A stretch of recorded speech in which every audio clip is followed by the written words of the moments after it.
Selamat pagi teman-teman, terutama ibu fasilitator yang akan menonton video kami. Pagi ini saya akan bertemu dengan kepala sekolah saya, Bapak Kepala Sekolah, yaitu Bapak Arjan SPD MPD, dan kami akan melaksanakan tugas demonstrasi kontekstual modul 3.1. Ya, mohon izin Bapak Kepala Sekolah, pagi ini kita akan wawancara, dan wawancaranya ini menyangkut keputusan Bapak selama ini sebagai kepala sekolah. Memang beberapa kali harus memutuskan sesuatu, terutama yang menyangkut dilema etika, yaitu benar lawan benar. Ya, dua keputusan yang harus dipilih salah satu, dua-duanya benar. Ini bagaimana Bapak mengidentifikasi kasus-kasus yang merupakan dilema etika itu, Pak? Jadi ini Pak bertanya tentang ini ya, kasus dilema etika yang tadi Pak sampaikan, benar ketemu benar ya, benar ketemu benar itu solusinya bagaimana? Jadi kalau benar dengan benar itu memang solusinya ya agak sedikit perlu diambil kebijaksanaan, tapi yang terjadi selama ini yang benar lawan benar, misalnya itu kejadian misalnya di sini sikap guru dengan sikap siswa. Jadi guru dalam persepsi yang berbeda, siswa juga dalam persepsi yang berbeda. Nah, dalam posisi juga sisi lain, guru misalnya posisi benar, siswa juga merasa posisi benar. Tetapi nanti kalau di posisi itu kita telusuri, paling dalam kita mengambil kebijaksanaan adalah ya, kita pertemukan mereka, kita cari solusi yang terbaik untuk semua, begitu. Ya, berarti ini pertanyaan kedua sudah langsung terjawab. Jadi pertanyaan kedua, bagaimana Bapak mengambil keputusan ketika untuk kasus-kasus yang ada dua kepentingan yang sama-sama benar dan mengandung nilai kebajikan, tadi sudah sekaligus terjawab.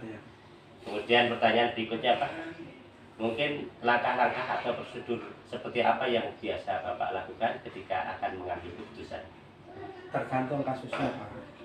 Kalau kasus yang tadi itu terkait dengan siswa dan guru, ya pertama yang kita lakukan ya kita memanggil yang bersangkutan dan memanggil yang semua yang terlibat dulu. Setelah kita panggil, kita dengarkan dari masing-masing pihak. Setelah kita dengarkan, kita analisa bersama dan kita sepakati bersama untuk solusi yang terbaik. Terima kasih Bapak. Berarti dipanggil semuanya untuk mencari solusi bersama. Berarti bukan hanya langsung diputuskan oleh Bapak sendiri, tapi sama-sama bertiga diambil solusinya. Ya, oke, terima kasih Pak. Kemudian pertanyaan berikutnya, hal-hal apa saja yang selama ini Bapak anggap efektif dalam pengambilan keputusan dalam kasus-kasus seperti itu, kasus yang dilema etika itu? Hal yang efektif ya caranya itu kalau kita pertama kita berbaik sangka pada semua dulu. Kita tidak boleh memihak sepihak, tidak boleh. Jadi kita harus berbaik sangka dulu, berprasangka baik dulu kepada siapa saja yang terlibat itu. Jadi kita memposisikan diri pada posisi yang netral, sehingga begitu kedua pihak yang misalnya ada masalah di situ bisa dicarikan titik temu yang pas. Berarti hal yang efektif itu menurut Bapak yang rasa kabeh dulu, baru mendengarkan netral, mendengarkan masukan dan mencari solusi terbaik. Ya. Jadi efektivitasnya dari kenetralan itu, Pak. Iya, netral. Oke, kemudian yang selama ini menjadi tantangan Bapak dalam mengambil keputusan, kira-kira bisa dijelaskan, Pak? Kalau tantangan terkait dengan dilema etika ini selama ini tidak, ya selama ini permasalahan terkait dilema etika itu ya syukurnya mendapatkan solusi semua. Oh, selama ini dapat solusi dan tidak, artinya kalau dapat solusi dan solusi itu tidak menimbulkan masalah baru. Solusi itu membuat clear semuanya. Berarti tantangannya hampir minim, tidak ada. Ya paling kalau di dilema etika itu tantangannya ya ketika salah satu pihak di antara tidak ada yang tidak mau datang misalnya, nah itu jadi masalah. Tapi kalau semua mau dipertemukan, nah itu besar kemungkinan bisa ada solusi. Oh, bisa terjadi tantangan kalau memang ada yang tidak kooperatif. Tidak kooperatif ya itu. Ya, oke, terima kasih. Selanjutnya, apakah Bapak mempunyai tata laksana, tata kalah, maksudnya Bapak mempunyai jadwal tertentu ketika ada beberapa kasus misalnya, Bapak punya jadwal untuk menyelesaikan mana dulu atau bagaimana? Tergantung tingkat ini Pak, tingkat masalah tersebut, problem tersebut bagaimana. Kalau membutuhkan permasalahan cepat diselesaikan, saya akan utamakan selesaikan. Tapi kalau misalnya bisa ditunda beberapa waktu, maka saya ambil waktu selain atau di luar jam kosong saya. Jadi ya tetap ada perencanaan. Ada supaya saya bisa kosongkan untuk ketika timbul masalah-masalah yang Oh ya, terima kasih Pak. Kemudian berikutnya, faktor apa saja yang selama ini membantu Bapak di dalam mengambil keputusan dalam dilema etika? Faktor yang mendukung saya berterima kasih dengan semua warga sekolah di sini, karena warga sekolah sini juga menghendaki kedamaian, menghendaki ketentraman, menghendaki lancarnya kegiatan di sekolah. Jadi dukungan dari semua rekan kerja, tim kerja yang ada. Oh ya, dukungan dari anak buah bagus Pak. Ya, ya berarti dukungan dari tim kerja, tim kerja. Kan nggak ada anak buah Pak, yang ada Ya. tim kerja. Ya, faktor-faktor pendukungnya ya tim kerja yang Baik, rekan Ya. sejawat yang kooperatif, yang saling mendukung untuk hal yang baik. Oh ya, ya, terima kasih. Ini terakhir kali Pak, mohon maaf pertanyaan. Ya, ini dari sekian yang Bapak sampaikan tadi, ada pembelajaran apa yang bisa Bapak ambil dari hal-hal yang sudah Bapak sampaikan? Pembelajarannya ya, Pak. Pertama kita di dalam menjadi seorang pemimpin. Ini setiap kita yang menjadi seorang pemimpin sebisa mungkin kita tidak berpihak. Itu awal pertama, tidak boleh kita memihak memblok hati kita letakkan di kita dukung si A, kita dukung si B, tidak bisa. Kita harus pada posisi netral, itu satu. Yang kedua, jadi kita ketemu begini juga membuat saya terpikir pertanyaan-pertanyaan Pak Toto tadi membuat saya, oh ternyata langkah yang saya ambil selama ini oleh Pak Toto tadi dibenarkan oleh Pak Toto, maksudnya sesuai dengan yang pertanyaan-pertanyaan dari Pak Toto. Jadi pembelajaran hari ini ya saya berterima kasih, berarti selama ini yang saya tidak bukukan atau yang saya tidak arsipkan dengan baik, ini ke depan mungkin akan menjadi baik ketika saya arsipkan masalah-masalah tersebut. Oke Pak, terima kasih. Berarti terakhir memang ada pembelajaran dari Bapak yang sampaikan tadi. Ya memang yang Bapak laksanakan selama ini sudah sesuai dengan apa yang kami tanyakan dan kami pelajari, dan kebetulan belum diarsipkan. Jadi Bapak akan mengarsipkan berikutnya. Ya. Untuk pengarsipan itu dimaksudkan untuk pembelajaran siapapun yang belajar. Oh iya ya. Untuk referensi. Untuk siapapun yang ingin belajar. Kecuali untuk masalah-masalah yang tertutup. Kalau masalah yang terbuka bisa Oh ya, itu yang rahasia ya. Rahasia.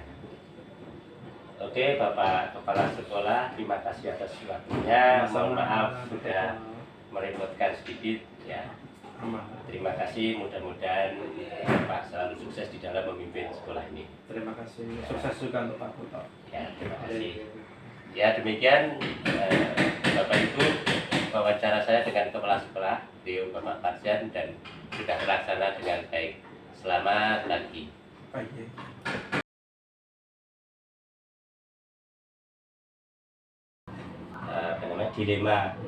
Dilema etika. Ya. Artinya kasus yang apabila diputuskan itu antara dua-duanya benar. Nah, Bapak bagaimana menyikapi selama ini? Oke. Terkait dengan dilema etika di dalam sebuah lembaga pendidikan itu tentu semua pasti memiliki persoalan, pasti mempunyai persoalan dan permasalahan, dan itu tentu berbeda-beda. Nah, dan cara menyikapinya, cara menyelesaikannya tentu kalau kami di sini atau saya di sini itu tentu memanggil semua teman-teman yang terkait dengan permasalahan itu. Jadi saya tidak bisa menentukan sendiri untuk memutuskan keputusan itu, sehingga saya manggil semua teman, kira-kira apa yang tepat, langkah apa yang benar, langkah apa yang harus kita ambil secara bersama. Nah, itulah cara mengidentifikasinya. Kira-kira masalah ini mana yang lebih utama dan mana yang harus diutamakan. Seperti itu. Jadi kita panggil dulu.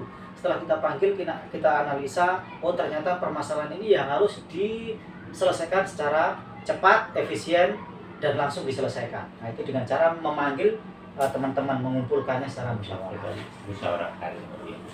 Oke, terima kasih.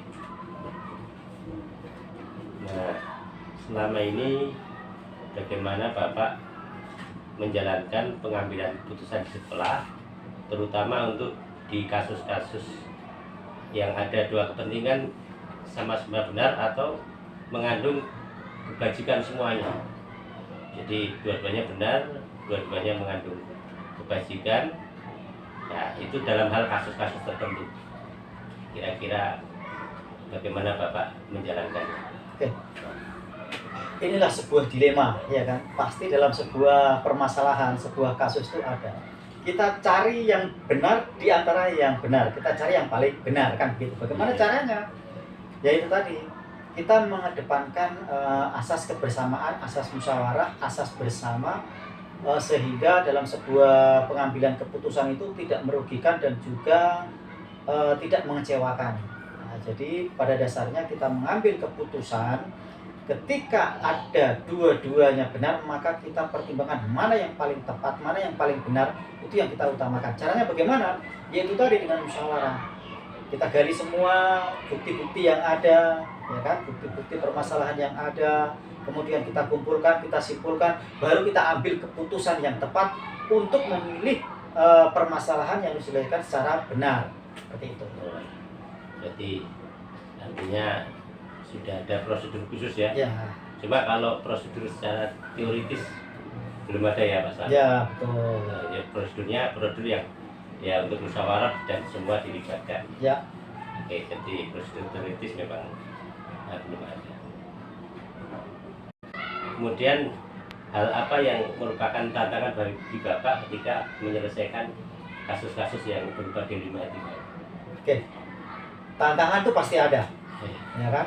Dan menanggapi sebuah dilema itu tentu dalam menyelesaikan masalah itu tidak mungkin semua itu satu pikiran, ya kan? Tidak mungkin semua itu satu tekad, pasti ada yang berseberangan.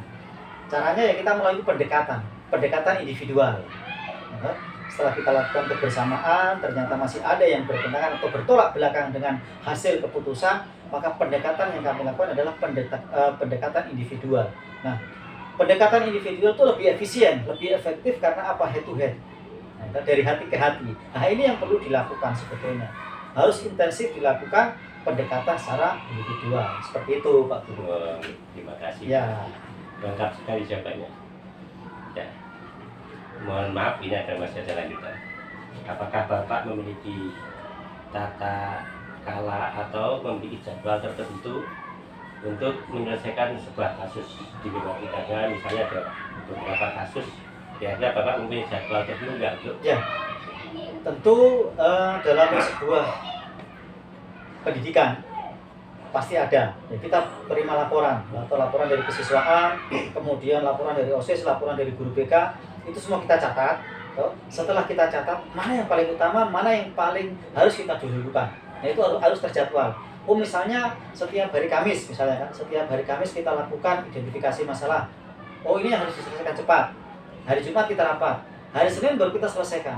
Kita ambil keputusan hari Senin. Jadi sudah tersusun, terjadwal. Ketika kita setiap hari Kamis kita evaluasi, kemudian hari Jumat kita rapat, langkah-langkah apa yang harus kita ambil, kemudian hari Senin baru kita action. Seperti itu. Jadi sudah terjadwal. Jadi terjadwal, Ya. terus prosedurnya setelah jadwalnya mulai baru musyawarah, Ya. rapat dan seterusnya ya. Benar, Pak. Jadi terjadwal dan terprosedur dengan baik. Benar. Oke, terima kasih Bapak. Ya, mohon maaf masih ada lanjutan. Apakah selama ini ada seseorang atau faktor-faktor yang bisa mempermudah atau membantu Bapak untuk mengambil keputusan? Selama ini yang mengambil keputusan atau mempermudah langkah untuk mengambil keputusan secara tepat, yaitu tadi dengan adanya bantuan dari teman-teman, hasil daripada laporan itulah yang saya simpulkan, saya putuskan berdasarkan dari laporan-laporan kita gali, kemudian kita kumpulkan, baru kita simpulkan, baru kita putuskan untuk keputusan yang tepat. Jadi tidak mungkin kita mengambil keputusan sendiri, ya kan? Segala sesuatu memang kita di saat yang kritis kita harus mengambil keputusan yang tepat, secara tepat yaitu kita lakukan sendiri. Namun ketika sudah terjadwal, dan prosedur itu kita sudah lakukan, maka bantuan itu kita gali dari laporan-laporan teman-teman. Seperti itu. Jadi yang membantu teman-teman Ya. yang melaporkan itu terutama. Ya, terima kasih. Tinggal satu Pak, ini pertanyaannya. Ya, mungkin pembelajaran apa yang bisa Bapak ambil ketika selama ini menyelesaikan suatu dilema etika?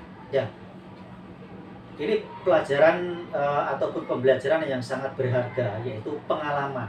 Ya. Pengalaman dalam menyelesaikan sebuah kasus, ya kan, yang sebelumnya belum pernah kita alami. Ya kan? Ini adalah proses pembelajaran atau proses pendewasaan dalam berpikir. Ini sangat penting. Karena apa? Dalam pendewasaan kita berpikir itu ketika kita tidak pernah mengalami hal-hal yang sekiranya berat ataupun pernah mengalami situasi masalah atau belum pernah mengalami penyelesaian masalah, maka berpikir kita akan stagnan. Tapi ketika kita selalu ada tantangan, masalah-masalah itu kita cepat selesaikan, maka proses pendewasaan berpikir itu akan cepat berkembang. Itu adalah sebuah proses pembelajaran dan pengalaman belajar yang sangat bagus buat saya. Seperti itu Pak Guru. Oke. Terima kasih Pak Asyari telah menjawab semuanya dengan baik dan sudah berkenan menjawab semuanya, tidak ada yang tidak berkenan. Itu merupakan sangat berharga bagi saya dan saya sangat mengapresiasi dan sangat berterima kasih. Mohon maaf apabila ada yang kurang berkenan, Pak Kepala Sekolah. Ya, saya kira cukup sekian.